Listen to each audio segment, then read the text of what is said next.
Dr. Simon Chan. It's such a pleasure to be with you again.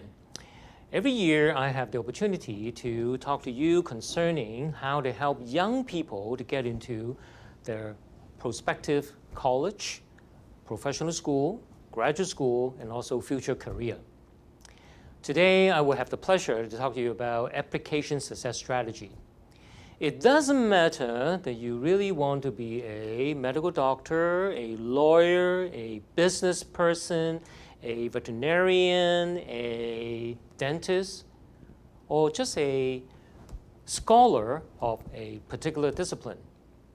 I still think that to get it to be 100% successful, able to get to the school that you really want, application success strategy is extremely important. I've learned a lot about admission processes from my days at Princeton, and then after my graduation, I continually helped Princeton, which is an Ivy League school, to help students to get into Princeton. At that time, my work was mainly to recruit students from China, mainly from Beijing.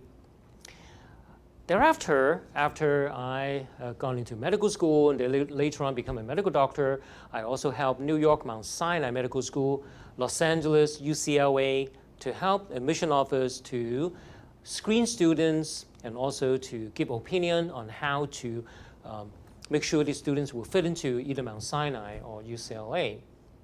I learned so much from the admission process.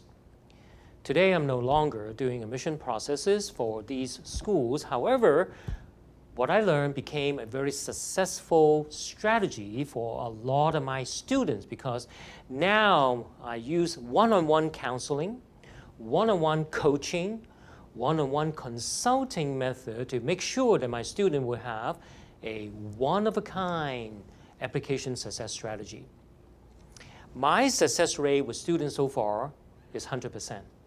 It doesn't matter if my student want to go into medical school, law school, business school, or dental school, or graduate school in general, we're always able to get them to a top choice. For me, I love studying, okay? I love reading. So after my medical degree, I worked for about 5 years on the west side of Los Angeles in Beverly Hills.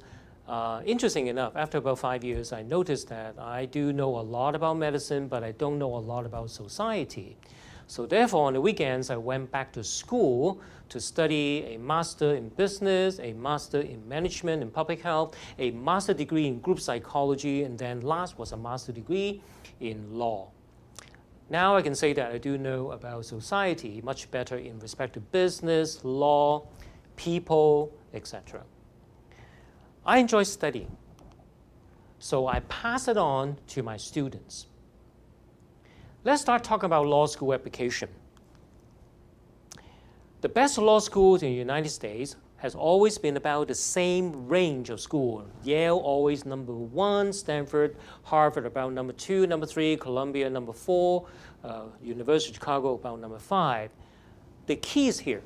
The average GPA for student to be able to get into these top universities, law schools, would be around 3.8, 3.9.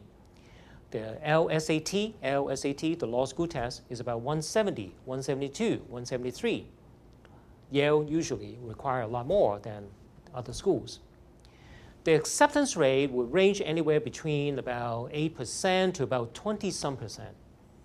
So I always joke around with my students. I said, well, going to law school is really not that hard. The competition is 10 people apply, at least 1 get in. But for medical school, I always say for every 20 people apply, maybe 1 will get in. So therefore, going to law school is really not as hard or as competitive as going to medical school. But that doesn't matter. It's really about your interest, whether you want to study law or not.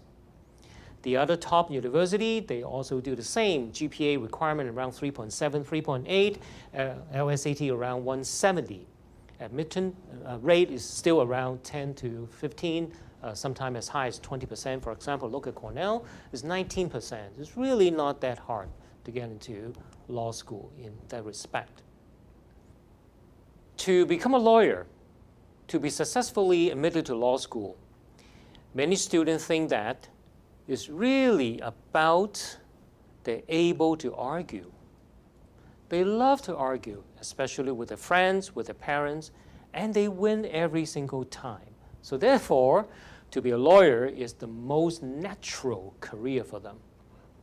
Is this a myth? Is this the right thing to do? In my opinion, no. Because to be a successful law school applicant, to be a successful law school student, to be a successful lawyer in the future, you must have logic and reasoning. You must also understand what is justice and what is the truth. Many people argue that there's no truth in a legal case. It really depends on how you argue the case. I kind of agree, but I also disagree. For society's purpose, we have to protect justice and truth. By doing so, you must know logic and reasoning. It's not just because you know how to argue. This is a very interesting case. Way back in 1974, during the Watergate scandal, the Supreme Court actually rejected Nixon's, former President Nixon's plea. In 2 weeks, Nixon had to resign.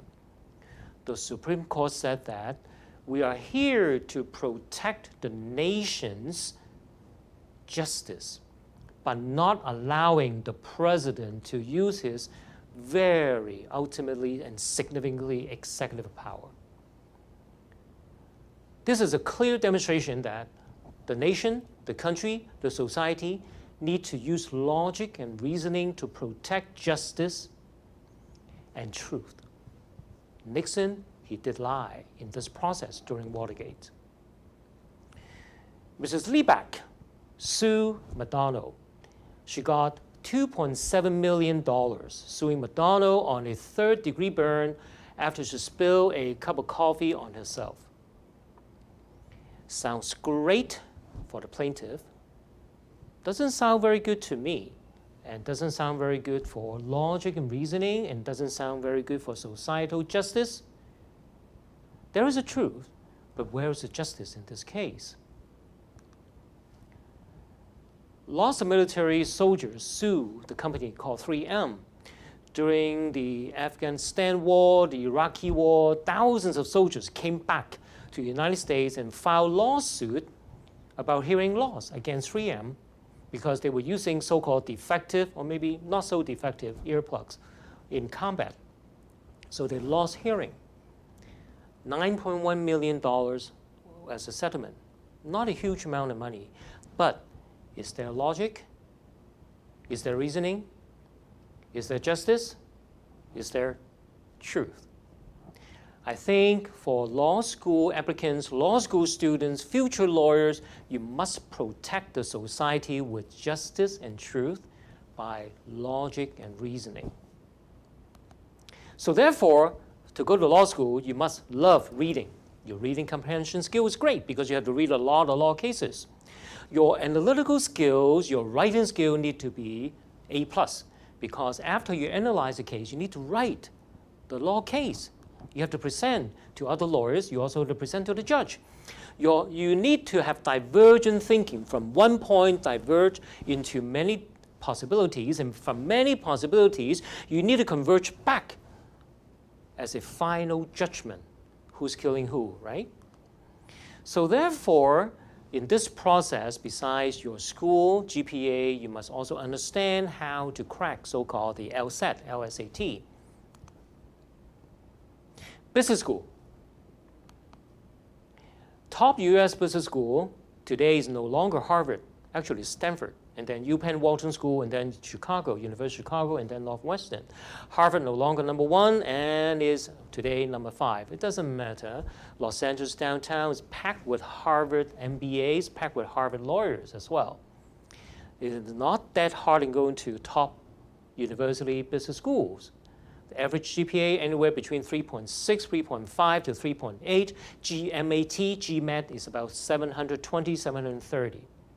Acceptance rate is anywhere between 8 to 9% to about 20-some%, almost 30%. That means one applicant will get in out of 3. 3 people apply, 1 will get in. Law school, no, about 10 people who apply, 1 will get in. Medical school, 20 people apply, 1 will get in. So it's really not that difficult to go to business school, isn't it? And then the rest of the other top 20, they all do the same. The requirements are still about 3.5, 3.6 GPA. Average GMAT is about 720-ish. Acceptance rate is still around 1 out of 3. Many students think that they want to go to business school to get an MBA is because they want to invest in stocks. They want to make money. They want to make money. And they want to make more money. Would this be the right reason to go to top MBA schools? No. In order to go to Harvard, Stanford, University of Chicago Business School, you need to know how to vision the future. You need to know how to invent for the society. This is extremely important. Create a trend for the society, use your imagination, and create a want and a need. It's not just to fulfill some kind of requirement, but you have to create a future. You have to create a future for the society. You have to vision what the society needs. Successful business is equivalent to creating a want, a need, and a trend. It's not just to fulfill a demand. Many years ago, or maybe even today, we're still pumping gas in automobiles. Elon Musk started around 10 years ago. He bought out a company from 2 engineers from Stanford University. He created this company. It's called Tesla, electric power cars.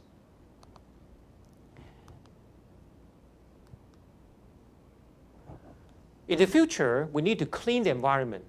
In the future, we need clean power. In the future, it's from imagination to create a want and need that we have autopilot as well in automobiles. Tesla is definitely leading the future. So, successful planning for business school, you have to know how to solve problems. You have to have leadership skill. You need to be the one who see the future.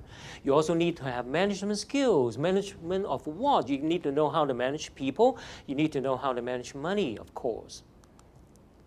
Your career aspiration need to be clear. Your business experience need to be very well maintained. Okay? You have to find the right direction for the society. It's not just about the good old game about making a lot of money on investment of stocks. Veterinary schools. The top U.S. veterinary schools include UC Davis, Cornell, Colorado State, North Carolina State, et cetera, and also later on we'll see University of Pennsylvania. To get into veterinary schools, you need about 3.6, 3.7.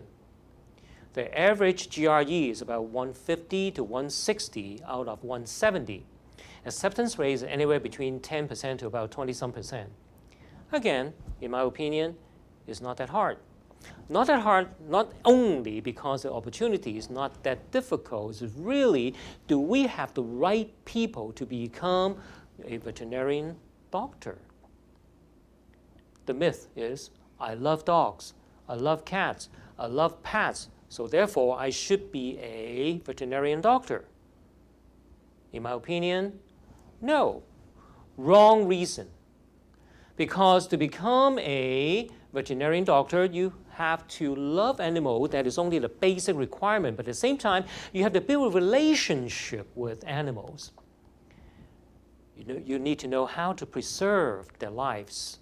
Many animals are disappearing from the face of the earth now because of natural habitat and natural selection. We need to know how to preserve them. We need to know how to conserve their lives. We need to build a relationship between humans and animals. We need to build a compassion on how to coexist in this world on earth. So therefore, successful planning, you have to have practical experience with animals, not just a farm, not just an animal shelter. Maybe you also need to travel internationally to see different types of animals on the face of earth. Some of them will be still maintained, some of them will be near extinction. You need to observe how animal can communicate with you because we definitely use different languages. You need to know what is the profession need from you? Because too many times disease transmission can be between men and animals, but most importantly, there's one requirement is that too many times as a veterinarian doctor, you have to tell the parents, the family, that this particular pet, this particular dog, this particular cat need to be put to sleep. Because dogs, cats, etc., they always live a shorter life than human. So veterinarian doctor, not just to give them health, veterinarian doctors also need to give them the end of life. Dental school. Many students want to be dentists, okay? And today, Harvard still number 1 in dental school ranking, New York University number 2, Alabama number 3, UCLA, UC San Francisco number 4, number 5. Not that hard to go to dental school. Your GPA is about 3.5 to 3.8. Your average DAT around 20 to 23. 30 is the maximum point. Acceptance rate is anywhere between 5% to about 10%. So just right next to the competitiveness of a medical school. To become a dentist, many students said, I want to restore the oral health of people. I love to work with my hands, so therefore, wow, I should be a surgeon, I should be a dental surgeon, I should be at least a dentist. Yes or no, in my opinion? Because you also must understand that you must have good eye-hand coordination, so therefore your manual dexterity, both hands, not just one hand, and also your knowledge of spatial arrangement. Because human mouth is only so small, we're already putting 2 hands into a person's mouth. How do you not able to become a successful dentist without eye-hand coordination and manual dexterity? So sometimes I joke around with my students, oh, you're a pianist, you play beautiful piano, you use both hands, right, when you play piano, you'll be a great dentist. It has some truth to it. In the preparation, you must love what's going on in the mouth. We don't have that many teeth, by the way, okay? You must craft, you must train your hands to be very skillful, including fingers. You have to love art, because to restore a person's oral health is almost like a piece of artwork. On the other hand, you must love dental technology. There's so many new science and technology in this society now. So therefore, dental technology today involves a lot about stem cells. Do you know how stem cells can work with the body? Do you have actual experience in shadowing, in community service and volunteering? Do you have it also in the laboratory? And most importantly, do you understand that too many times patients really want to regain the self-confidence and hope when they have full mouth of teeth? Graduate school application, there's so many different kinds. Today, we'll not have a chance to talk about PhD programs. But overall, the general principle is that from your fundamental knowledge, you must have real-life practical experiences. At the same time, you must demonstrate your expertise beyond the ordinary, beyond the norms. And you have to reinvent for the society of the future. You cannot sit comfortably and say that this is all I do. No, as a professional person, you have to see what the societies need and want of the future. These are the Associate Justices of the Supreme Court of the United States. Their job is very difficult because they have to break the norm, they have to reinvent a society for the future because they have to judge certain controversial cases and make sure there is logic and reasoning and make sure there is justice and also truth when they preside these cases.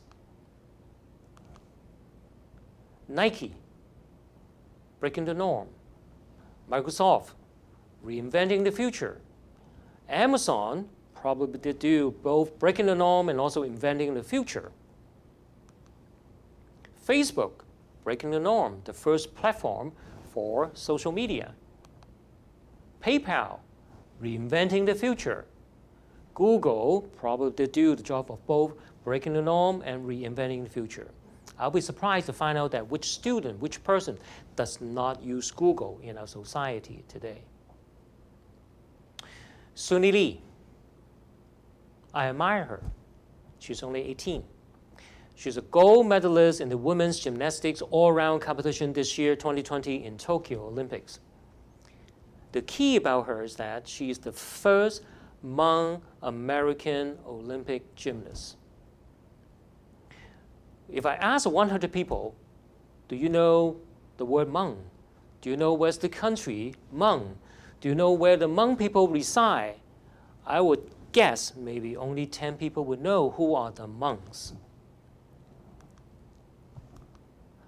Hmong people carry a very unique culture. They were Southerners, Southern people in China originally. Later on, they resided somewhere close to Laos, close to Vietnam, close to Thailand.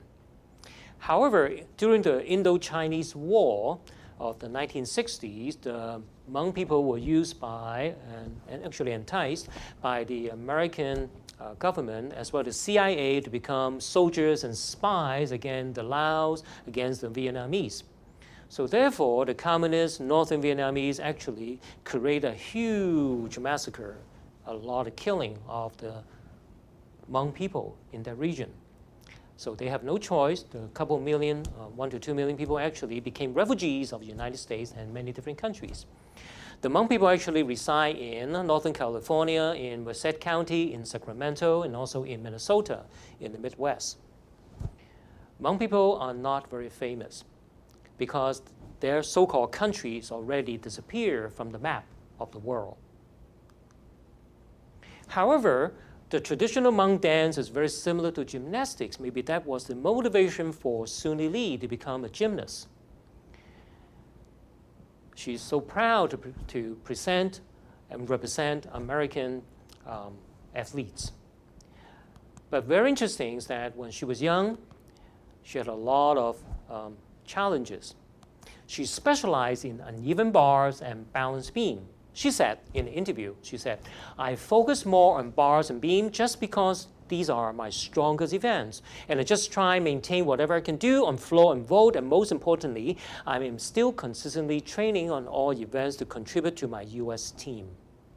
She did not forget about her other teammates, but for herself, she focused on uneven bars and balance beam. And by the end, she definitely did contribute to the US team in the 2021 Tokyo Olympics. Suni Lee, among all the competitive events, from her unique differentiation, she maintained and she caught her competitive advantage. She's a Hmong American in Minnesota. When she was young, her father actually had to build a balance beam in the backyard for her to practice. I guess the family situation did not allow them to buy one. But as of the Tokyo Olympic of this year, she got a gold medal in women's artistic individual all around. She got a silver in women's artistic team all around, and she got a bronze medal in women's uneven bars. She's amazing. She's unique. She definitely is one of a kind. Because she said, I believe in myself. I believe. The word believe is extremely important. From an ordinary ethnic group, the Hmongs, she's now a gold medal Olympic winner. She said, I believe in myself. So breaking the norm, reinventing the future for the society is extremely important. I always taught my students, if you have a vision, you will have a dream. If you have a dream, you will gather a promise. When you have a promise, there is a future. There's a future for yourself, there's also a future for the society. Because becoming a lawyer is not just about arguing. You have to preserve the society's justice and truth. Becoming a business person to go to the top business school MBA is not just about making money from stocks. Your job is supposed to see the need and want of the society, and you create a condition where people can be benefit from your invention. To become a veterinarian doctor is not just about maintaining life. Unfortunately, sometimes you also have to create end of life for your beloved animals. To become a dentist is not just because you're great with your hands. Too many times, actually, for your patients, you are giving them back their hope, giving them back their dignity, giving them back a beautiful appearance when they have a full, beautiful mouth of teeth. I'm Dr. Simon Chan. I'm a medical doctor. I take pride in teaching my students to go to top professional schools and top graduate schools. I help them to see that society needs certain type of students, not just for ordinary. They need to know how to break the norms. They need to know how to reinvent for the future.